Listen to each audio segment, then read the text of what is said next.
Hello and good day everyone. My name is Matt Duke, President and CEO of Hike Transportation Technologies.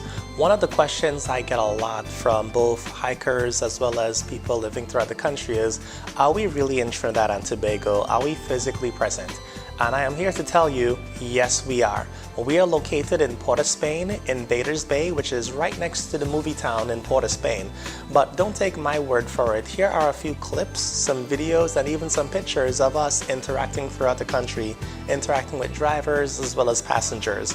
So we want to give everyone the understanding that we are here to stay, we're here for good, and we are accessible to our entire community. Thank you for hiking with us. So how would you describe your experience with Hike? Well, it's the first time for me doing anything like this, so I guess it's unusual, but it's cool. It's actually working out in my time, it's not inconvenience to me, so I guess, yeah, it's good. When I heard about the whole experience as far as Hike is concerned, I say, well, I'll gravitate to it. And when the CEO told me about Hike and the particulars, I say, well, wow, it's a good idea. And I got excited because I was always waiting for this kind of opportunity where, some form of organization could just come into Trinidad in particular and help H drivers, because we have so many issues now because we have so many cars on our nation's roadways and we don't really get jobs like we used to. So how would you describe what Hike is trying to do here in Trinidad?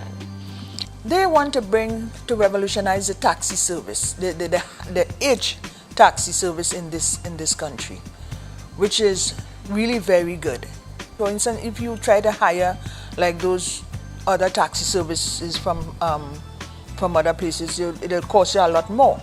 Whereas with Hike, you can be like wherever you are, and it will cost a lot cheaper than if you have to call some of the other, reputable taxi service. What do you think riders get out of this, the hikers? Well, comfort. They're